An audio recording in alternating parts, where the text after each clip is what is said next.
Oi, queridas! Que bom encontrar vocês aqui de novo no nosso canal Confissões dos Avós. Parem um pouquinho, respirem fundo e venham viajar no tempo comigo, porque a lembrança que eu vou contar hoje tem o gosto de tempos difíceis, de noites longas e de silêncio forçado. Meu nome é Salete. Nessa minha idade, o corpo da gente já pede muito mais descanso e os passos perdem a pressa. Mas a cabeça não para um segundo. Tem lembranças que a gente não escolhe guardar. Elas é que escolhem a gente. E a que me vem com mais força não é de uma casa confortável, não é de um Natal com a mesa farta, não é de um colo macio. A lembrança que me assalta toda vez que fecho os olhos me leva direto para a Sicura de Cabaceiras, lá no sertão da Paraíba. Eu ainda sinto na pele. A friagem da água do coxo de pedra dos cavalos, onde eu tomava banho de caneca, misturada com o cheiro ardido de gordura de porco e cinza de fogão debaixo daquele sol que rachava a terra. Eu sinto o gosto do medo na boca, aquele gosto de ferrugem que a gente não esquece, porque foi ali, no meio do barro e do silêncio forçado, que a nossa vida deu a maior reviravolta. E se vocês tiverem paciência de caminhar comigo até o fim dessa história, vão entender por que eu digo que o amor mais verdadeiro que eu conheci na vida não veio com abraço, não veio com palavra bonita, veio com uma porta trancada. Mas, para chegar até essa porta, eu preciso voltar ao começo. E o começo dói. A gente morava numa casinha de taipa, no meio do nada. Paredes finas que deixavam o vento da noite entrar assobiando, telhado de palha remendado com um pedaço de lata, chão de terra batida que mamãe molhava com uma caneca de água antes de varrer, para a poeira não subir e não entrar no nariz das crianças. Ela passava aquela vassoura de palha com tanta dignidade que por um instante a gente esquecia que era pobre.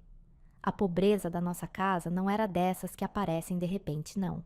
Era uma pobreza antiga, de raiz, dessas que já nascem grudadas na família, como carrapato em couro de boi. Meu pai, o Francisco, era um homem alto, de mão grande e voz grossa. Trabalhava nas terras dos outros desde que se conhecia por gente. Capinava, plantava, colhia, tudo para os fazendeiros da região. E no fim do mês, trazia para casa um punhado de moedas que mal dava para o feijão e a farinha. Mas não era a pobreza que envergonhava meu pai. O que corroía ele por dentro era a vaidade. Francisco tinha um orgulho do tamanho do sertão. Andava com o chapéu sempre limpo, a camisa engomada com ferro de brasa que mamãe esquentava no fogão, e falava de igual para igual com os fazendeiros, como se tivesse terra própria. Ele olhava para aqueles homens de chapéu de couro montados em cavalos bonitos, e eu via nos olhos dele uma fome que não era de comida. Era uma fome de ser alguém. E essa fome, queridas, foi o veneno que destruiu nossa família. Mamãe, a dona Nina, era o contrário do meu pai em tudo. Mulher miúda, de mãos ásperas e coração enorme. Ela não tinha vaidade nenhuma, não tinha preguiça e não tinha medo de trabalho. Acordava antes do galo cantar e só parava quando as estrelas já tinham saído. Lavava, cozinhava, remendava a roupa, cuidava de nós três com uma paciência que eu nunca vi em outra pessoa. Eu era a mais velha. Já estava crescidinha, com corpo de menina, mas cabeça de gente grande, porque a pobreza amadurece a criança antes do tempo. Depois vinha a Carmen, que era toda quietinha, dessas que ficam no canto observando tudo com o olho arregalado sem falar uma palavra. E por último, o Vicente, o caçula, que ainda era tão pequeno que mamãe carregava no quadril enquanto fazia as tarefas. A ruína da nossa casa começou num dia que parecia igual a todos os outros. Meu pai chegou da fazenda do patrão puxando um cavalo pela corda. E que cavalo! Era um animal grande, de pelo brilhante cor de canela, com a crina lavada e as patas firmes batendo no chão com uma elegância que não combinava com nada ao redor. Parecia um rei entrando num casebre. Meu pai tinha o peito estufado, o sorriso largo, os olhos brilhando de um jeito que eu nunca tinha visto. Ele amarrou o bicho no mourão da cerca e ficou ali parado, com a mão na crina do animal, como se estivesse segurando um troféu. Mamãe saiu na porta enxugando as mãos no avental e ficou olhando sem entender.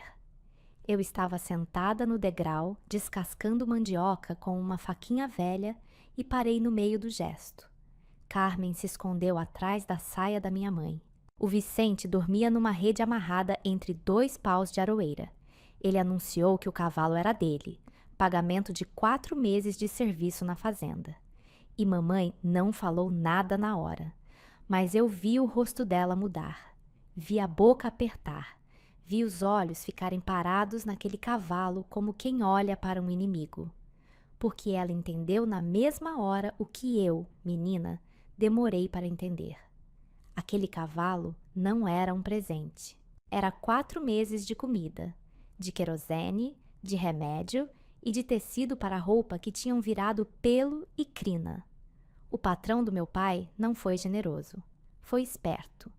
Pagou uma dívida de trabalho com um bicho bonito, que não enchia a barriga de criança. Mas meu pai não enxergava isso.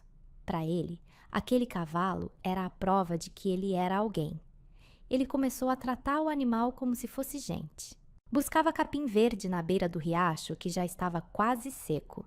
Escovava o pelo toda manhã, até conversava com o bicho. E enquanto o cavalo engordava, nós 3 emagrávamos. A farinha acabou. O feijão acabou. O querosene da lamparina acabou. Mamãe cozinhava água com rama de mandioca e chamava de sopa.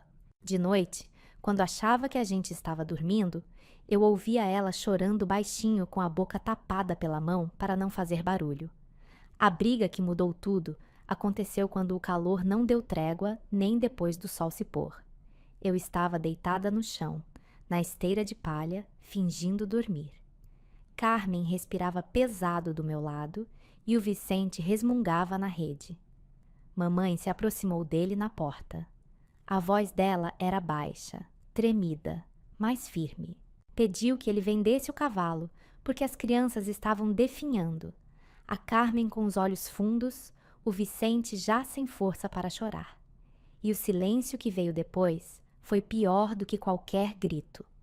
Meu pai ficou parado, de costas para ela, olhando o cavalo no terreiro à luz da lua. E quando finalmente respondeu, a voz dele saiu fria como lâmina de foice. Disse que aquele cavalo era o futuro dele, que não ia abrir mão da única coisa de valor que tinha na vida. Mamãe ainda tentou uma última vez. Perguntou se nós não éramos coisa de valor. Ele não respondeu. E aquele silêncio foi a resposta mais cruel que um homem pode dar a uma mulher. No dia seguinte, quando o sol nasceu e mamãe insistiu mais uma vez, meu pai deixou claro, sem olhar nos olhos dela, que não dava conta de sustentar 4 bocas, que ela procurasse um jeito, que o cavalo ficava e nós é que tínhamos que sair.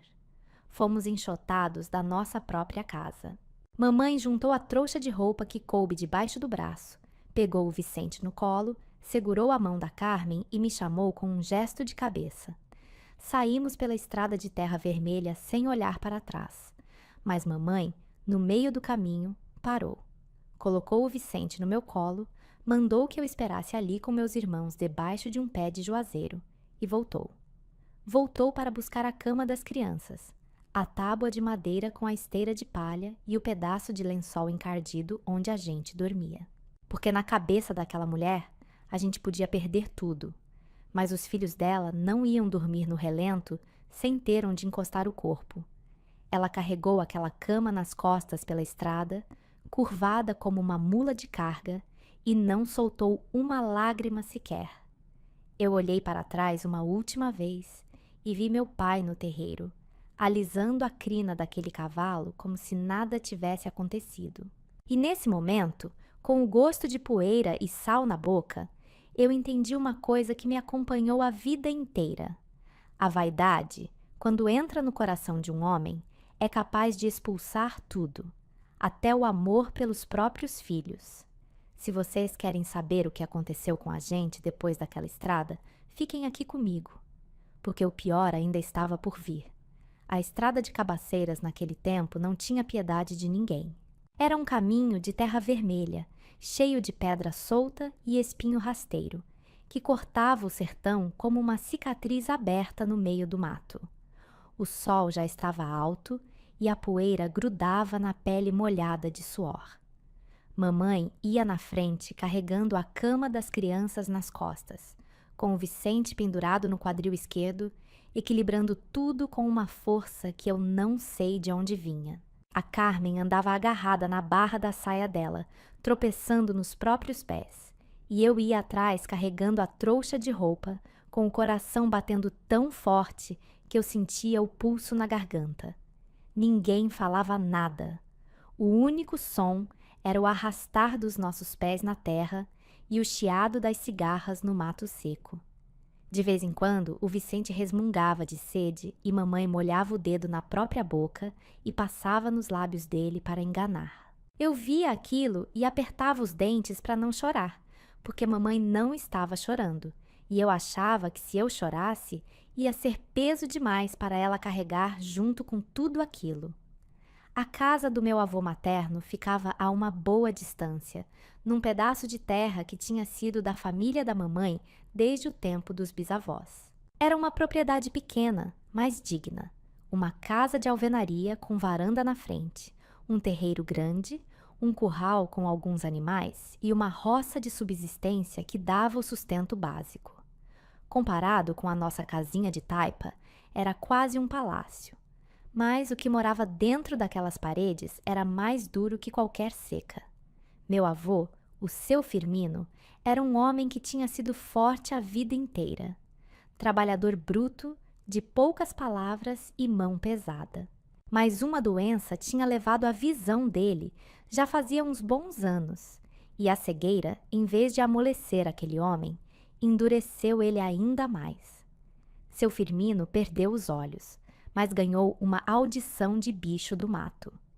Ele ouvia o passo de uma lagartixa na parede, sabia quem entrava no terreiro pelo som do chinelo, reconhecia o barulho de cada panela, de cada porteira, de cada respiração.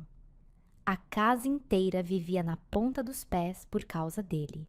Minha avó, a dona Gercelina, era quem cuidava de tudo, da casa, da roça, dos animais e do marido, com uma paciência que beirava a santidade.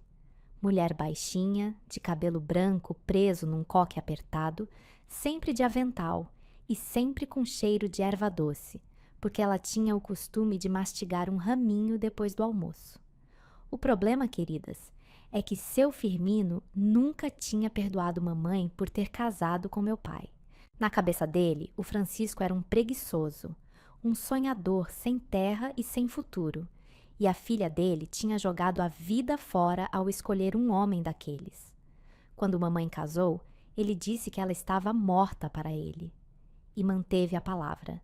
Nos anos todos em que a gente morou naquela casinha de taipa passando necessidade, seu Firmino nunca mandou um saco de farinha, nunca perguntou pelos netos, nunca abriu a porta.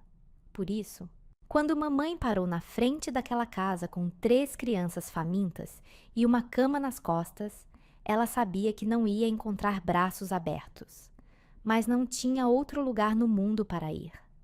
Dona Gercelina apareceu na varanda e, quando viu o estado em que a gente estava, levou as mãos à boca, os olhos dela encheram de água na hora.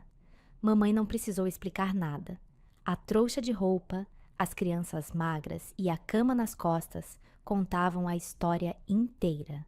Minha avó desceu os degraus quase correndo e abraçou mamãe, que finalmente largou a cama no chão e desabou nos braços da própria mãe. Foi a primeira vez naquele dia que eu vi mamãe chorar. E o choro dela era silencioso, de boca fechada, como se até ali, na frente da própria mãe, ela ainda tivesse medo de fazer barulho demais. mas a alegria durou o tempo de um suspiro. De dentro da casa veio o som da bengala batendo no chão. Toque, toque, toque. E a voz grave do meu avô cortou o ar como chicote. Ele perguntou quem estava ali. Dona Gercelina limpou as lágrimas depressa e respondeu que era uma vizinha pedindo um copo de água. Seu Firmino ficou quieto um instante, farejando o ar como se pudesse sentir a mentira pelo cheiro. Depois, bateu a bengala mais uma vez e disse que vizinha nenhuma chorava daquele jeito, e que se fosse a filha dele com aquela prole, era para mandar embora porque na casa dele não tinha lugar para gente que não sabia escolher marido. Mamãe se encolheu como se tivesse levado um tapa. Dona Gercelina apertou a mão dela e fez sinal para esperar. Entrou na casa, e eu ouvi a voz dela conversando baixo com meu avô, tentando acalmar, tentando convencer. Mas a resposta dele foi a mesma. A porta estava fechada. O que minha avó fez depois disso, eu carrego no peito como a prova maior de que o amor de mãe não tem limite nenhum, nem quando a mãe já é avó. Dona Gercelina esperou seu Firmino se acomodar na cadeira de balanço da varanda, onde ele passava as tardes ouvindo o vento e estalando os dedos. Quando a respiração dele ficou pesada e o ronco começou, ela saiu pelos fundos e nos levou para uma despensa velha que ficava do lado de fora da casa, encostada no muro do terreiro. Era um cômodo pequeno, de chão de terra, com paredes de tijolo cru e telhado baixo de telha colonial. Tinha sacos de milho empilhados num canto, cordas enroladas, ferramentas velhas e um cheiro forte de mofo e palha seca. Não tinha janela, só uma porta de madeira que rangia toda vez que abria. Dona Gercelina arrastou os sacos para abrir espaço, estendeu a esteira da cama que mamãe tinha carregado e colocou o Vicente ali, que já estava quase dormindo de fraqueza. Carmen se encolheu no canto e eu fiquei parada na porta olhando aquele lugar escuro, tentando entender como a gente tinha saído de uma casa pobre para um esconderijo de bicho. Minha avó segurou o rosto da mamãe com as duas mãos e falou baixinho, quase sem mover os lábios, que a gente podia ficar ali, mas que tinha uma regra que não podia quebrar de jeito nenhum: silêncio absoluto. Seu Firmino não podia saber. Se ele descobrisse, ia expulsar todo mundo, inclusive a Dona Gercelina. A gente tinha que ser sombra, fantasma, coisa que não existe. E foi assim que começou a parte mais estranha e mais assustadora da minha infância. Naquela despensa abafada, com o cheiro de milho velho e mofo, a gente aprendeu a viver sem fazer barulho. Mamãe tirou os chinelos e andava descalça para os pés não fazerem som. A Carmen, que já era calada por natureza, ficou ainda mais quieta. Parecia uma estátua de menina com olhos enormes. E o Vicente, coitadinho, era o perigo. Criança daquele tamanho não entende o que é silêncio. Ele chorava de fome, chorava de calor, chorava de saudade da rede onde dormia. E toda vez que o choro começava, mamãe encostava a boca no ouvido dele e cantarolava tão baixinho que mais parecia um sopro, ninando ele com o próprio hálito. Dona Gercelina virava uma espécie de espiã dentro da própria casa. Esperava seu Firmino cochilar, ou se distrair raspando fumo para o cachimbo, e corria com uma panela de caldo escondida debaixo do avental, ou com um pedaço de rapadura embrulhado em folha de bananeira. Ela trazia a comida como quem leva contrabando, olhando para todos os lados, o coração na boca.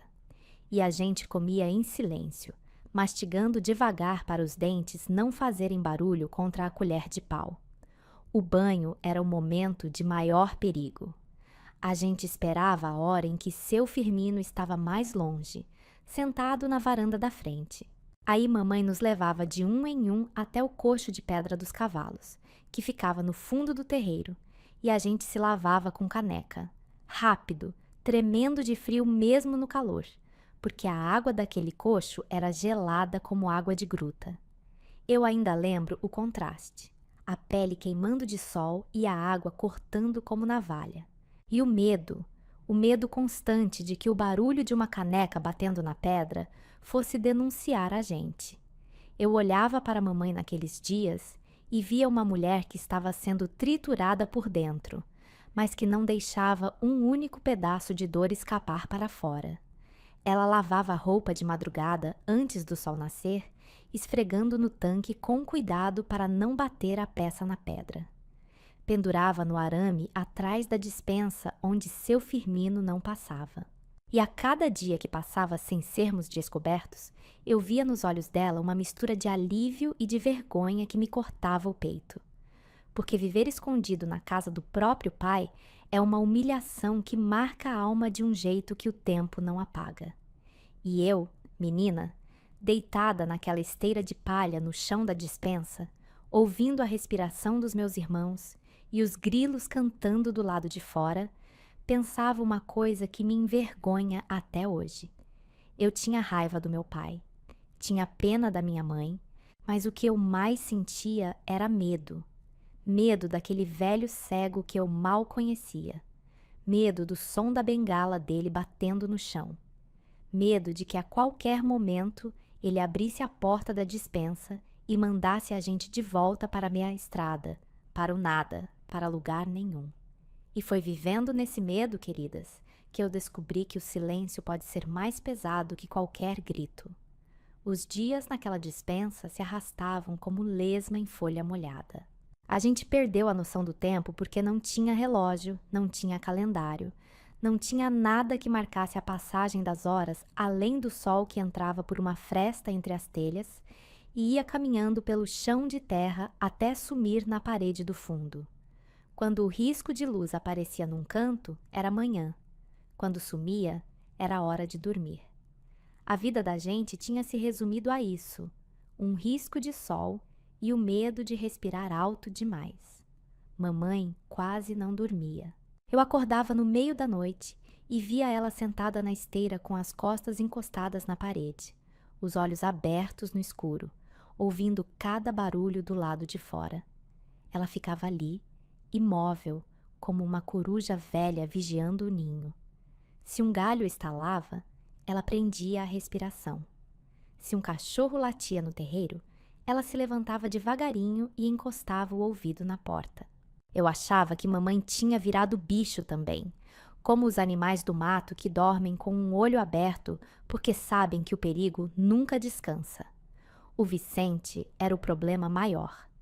Criança pequena tem necessidade que não se controla. Ele acordava chorando de madrugada porque a barriga roncava, e mamãe tinha que agir rápido antes que o som chegasse até a casa. Ela enfiava o peito na boca dele mesmo quando já não tinha quase leite, só para ele calar. E quando nem isso funcionava, ela enrolava ele na esteira e saía com ele nos braços para o fundo do terreiro, para longe, caminhando no escuro entre os pés de mandacaru, até o choro virar cansaço e o cansaço virar sono. Voltava com ele molinho no colo, o rosto inchado de tanto chorar, e deitava ele de novo na cama como quem deposita uma coisa frágil demais para o mundo. A Carmen, essa me preocupava de outro jeito. Ela não chorava, não reclamava, não pedia nada. Ficava encolhida no canto da despensa, abraçando os próprios joelhos, com aqueles olhos grandes parados num ponto que só ela via. Mamãe tentava puxar conversa baixinho, perguntava se ela queria brincar, se queria pentear o cabelo, mas a Carmen só balançava a cabeça e voltava para aquele silêncio dela. Era como se a menina tivesse entendido rápido demais que a gente não podia existir ali e tivesse decidido desaparecer por dentro para ajudar a desaparecer por fora.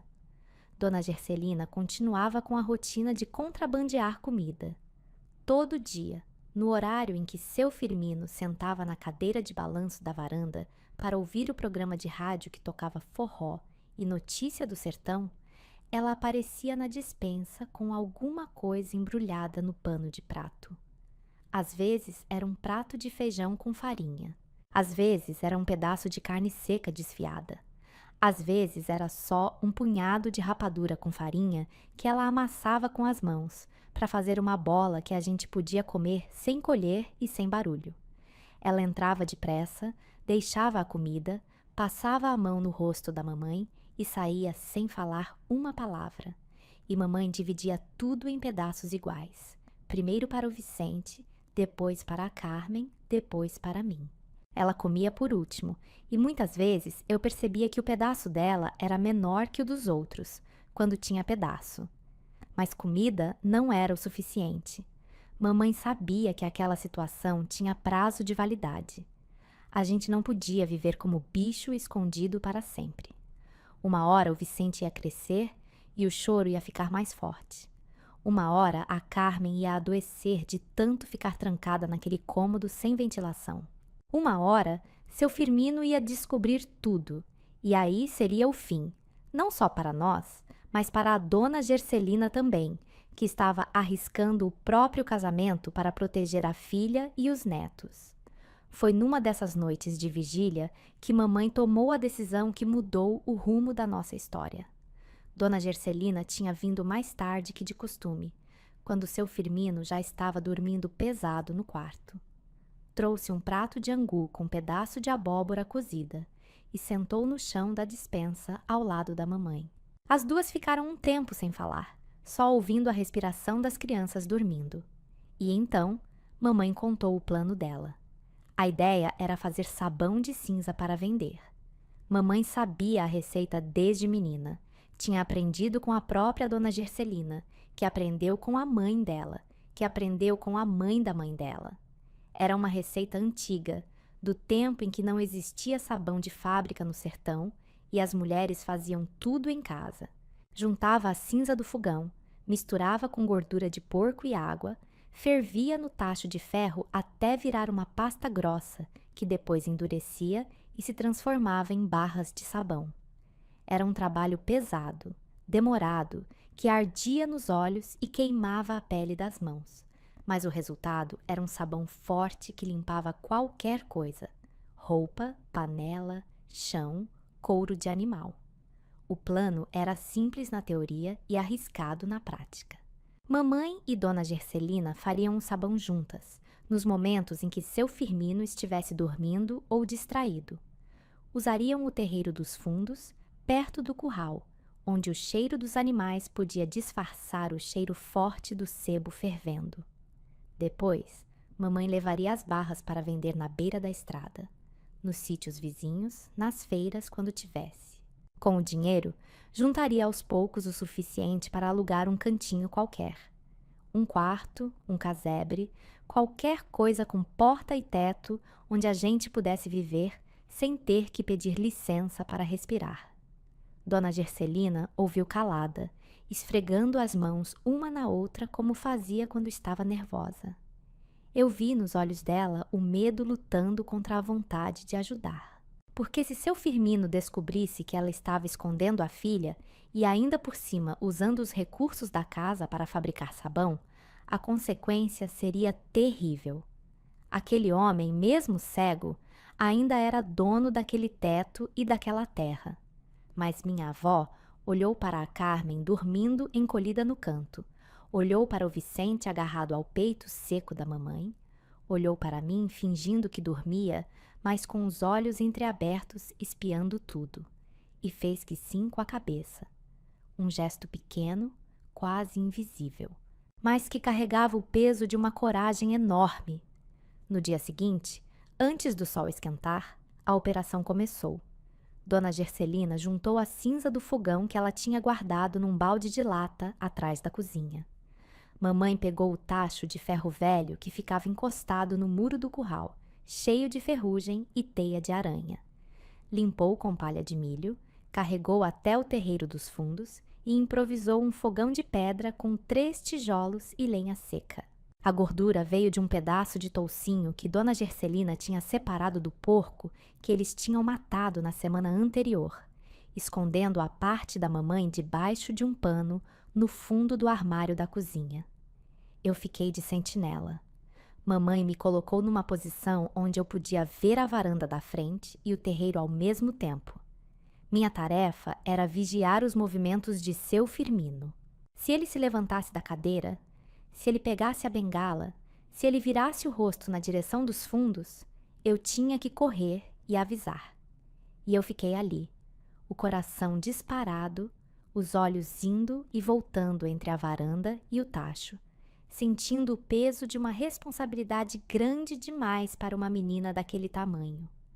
O cheiro do sebo fervendo na cinza é uma coisa que eu nunca mais esqueci. Era um cheiro forte, gorduroso, que pegava na garganta e ardia no fundo do nariz. Misturado com o calor do fogo e o vapor do tacho, formava uma nuvem grossa que subia devagar e se espalhava pelo terreiro. Mamãe mexia a mistura com um cabo de enxada velho, o suor escorrendo pelo rosto, os braços tensos de tanto girar aquela massa pesada. Dona Gercelina alimentava o fogo com gravetos secos, soprando as brasas com cuidado para a fumaça não subir demais. Recordando aquele chão de terra e o cheiro forte no tacho, eu pergunto a você que acompanha o nosso canal. Você chegou a conhecer, fazer ou lavar roupa com sabão de cinza no seu tempo? Deixe seu comentário aqui embaixo, porque eu quero muito saber. E enquanto as duas trabalhavam, eu vigiava. E seu Firmino dormia na varanda, a cabeça tombada para o lado, o ronco saindo grosso pela boca aberta. Mas mesmo dormindo, aquele velho me dava medo, porque eu já tinha aprendido que seu Firmino nunca estava completamente desligado. Os ouvidos dele funcionavam como os de um morcego, captavam o que os olhos não podiam ver. E eu ficava imaginando o que ia acontecer quando ele sentisse aquele cheiro, quando ele ouvisse o estalo da lenha, quando ele percebesse que alguma coisa estava diferente no quintal da própria casa. Aquele primeiro dia de sabão terminou sem que ele acordasse. Mamãe apagou o fogo, escondeu o tacho atrás do curral e cobriu com folha de bananeira. As primeiras barras foram postas para secar numa tábua encostada na parede da despensa, e o cheiro ficou impregnado na nossa roupa, na nossa pele, no nosso cabelo. Quando deitei para dormir naquela noite, com o fedor de sebo e cinza entranhado em tudo, eu senti uma coisa diferente no peito. Não era mais só medo, era uma mistura de medo com esperança. Porque, pela primeira vez desde que tínhamos saído daquela casinha de taipa, mamãe tinha um plano. E quando Dona Nina tinha um plano, queridas, era melhor o mundo sair da frente. Mas o que eu não sabia, o que nenhuma de nós sabia naquela noite, era que seu Firmino já não estava dormindo tão pesado assim. E que os ouvidos dele já tinham começado a captar sons que não pertenciam à rotina daquela casa. A fabricação do sabão virou a nossa rotina secreta. Antes de seu Firmino acordar, quando o galo ainda nem tinha cantado direito, mamãe e Dona Gercelina já estavam no terreiro dos fundos preparando o tacho. Eu ficava no meu posto de vigia, os olhos colados na varanda, enquanto a Carmen tomava conta do Vicente dentro da despensa, tarefa que ela cumpria com uma seriedade que não combinava com a idade dela. Aquela menina calada se transformou numa espécie de mãe pequena, ninando o irmão com gestos que tinha copiado de mamãe, passando a mão na testa dele, ajeitando o lençol, tudo em câmera lenta para não fazer barulho. Os primeiros dias correram sem problema. Seu Firmino mantinha a rotina dele com a precisão de um relógio de parede. Acordava cedo, tomava o café que Dona Gercelina preparava, sentava na cadeira de balanço da varanda com o cachimbo e ficava ali ouvindo o mundo. Depois do almoço, cochilava por umas 2 horas, e era nesse intervalo que a produção acontecia com mais intensidade. No fim da tarde, ele voltava para a tia varanda e de noite jantava cedo e se recolhia. A vida dele era feita de sons e de silêncios que ele conhecia de memória, como uma música que tocava todo dia na mesma ordem. E foi exatamente por isso que a mudança chamou a atenção dele. Eu lembro que o vento mudou de direção.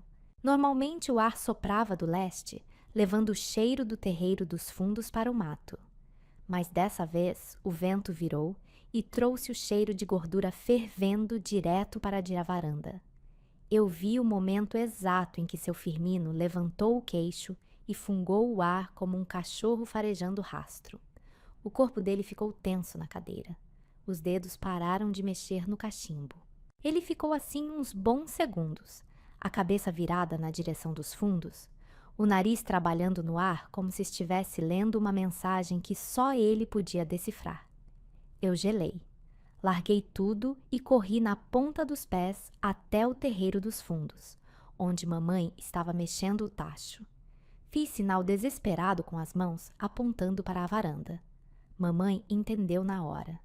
Apagou o fogo jogando terra nas brasas, tampou o tacho com uma tábua e se agachou atrás do muro do curral. Dona Gercelina, que estava do lado de dentro da cozinha separando mais cinza, ouviu o silêncio repentino e espiou pela janela. Quando viu que mamãe tinha parado tudo, entendeu o recado. Minutos depois, Dona Gercelina apareceu na varanda como se nada tivesse acontecido. Seu Firmino perguntou o que era aquele cheiro estranho que estava vindo dos fundos. A voz dele era calma, mas tinha um fio de aço por baixo que eu já estava aprendendo a reconhecer. Minha avó respondeu sem gaguejar que tinha queimado um resto de osso velho no terreiro para afastar formiga do galinheiro, que as formigas estavam atacando a ração das galinhas, e ela tinha lembrado que o cheiro de osso queimado espantava. Seu Firmino ficou em silêncio um tempo que pareceu durar 1 hora. Depois soltou um grunhido e voltou a mexer no cachimbo. Mas eu vi que ele não relaxou o corpo. A coluna dele ficou reta, a cabeça levemente inclinada para o lado, como um animal que ouviu um barulho suspeito e decidiu ficar atento. Daquele dia em diante, a operação do sabão ficou mais perigosa. Mamãe passou a acender o fogo só quando o vento estava soprando para o mato, e eu passei a vigiar não só o avô, mas também a direção da fumaça. Dona Gercelina inventou o costume de queimar ervas no quintal, alfavaca, arruda, casca de laranja, para criar cheiros que disfarçassem o sebo. A casa inteira vivia num jogo de mentiras, de cheiros e de silêncios que me deixava com o estômago embrulhado de nervoso. Mas o sabão estava ficando bom. As barras saíam firmes, de cor amarelada, com um cheiro forte mas honesto de limpeza. Mamãe cortava com a faca em pedaços iguais, embrulhava em folha de bananeira seca e guardava dentro de um saco de estopa que ficava escondido atrás dos sacos de milho na despensa. Em poucas semanas, já tinha juntado uma quantidade que dava para começar a vender. A primeira venda eu nunca vou esquecer. Mamãe saiu quando ainda estava escuro, com o saco de sabão nas costas. Ela tinha combinado com Dona Gercelina que ia passar nos sítios da vizinhança oferecendo o produto. Eu fiquei na despensa com meus irmãos, morrendo de medo, porque era a primeira vez que mamãe se separava de nós desde que a gente tinha chegado ali. A Carmen ficou segurando a minha mão com tanta força que os dedos ficaram dormentes. O Vicente, como se sentisse a ausência da mãe pelo cheiro, ficou agitado o tempo todo, e eu tive que inventar brincadeira muda com ele, fazer sombra na parede com as mãos usando o risco de luz que entrava pela fresta da telha. Ele ficava olhando aquelas sombras de passarinho e de cachorro que eu inventava, e por um instante esquecia da fome e do calor. Mamãe voltou quando o sol já estava descendo. Chegou com um saco vazio e com um embrulho de pano que ela abriu na nossa frente, com um sorriso que eu não via no rosto dela desde antes do cavalo. Dentro tinha um punhado de moedas, um pedaço de toucinho, um pacotinho de sal e 2 punhados de farinha de mandioca que uma das vizinhas tinha dado de presente. E quando a gente sentou para comer, pela primeira vez em muito tempo, farinha com toucinho e sal. O gosto daquilo na boca foi melhor do que qualquer banquete que eu já provei na vida. Porque não era só comida, era dignidade. Era o sabor de uma coisa que mamãe tinha conseguido com o suor do próprio corpo, sem depender de marido, sem depender de pai, sem depender de ninguém, As vendas foram aumentando. Mamãe saía de madrugada e voltava no fim do dia, cada vez com o saco mais vazio e o embrulho mais cheio. O sabão dela ficou conhecido nos sítios ao redor. As mulheres gostavam porque era forte, durava mais que o sabão da venda e mamãe cobrava menos. Algumas pediam encomenda, queriam barras maiores, pediam que ela voltasse na semana seguinte. Aos poucos, mamãe estava construindo uma clientela sem nem saber que aquilo tinha nome. Mas o sucesso trouxe um problema que ninguém esperava. Quanto mais sabão mamãe fazia, mais cinza precisava, mais gordura precisava, mais lenha precisava.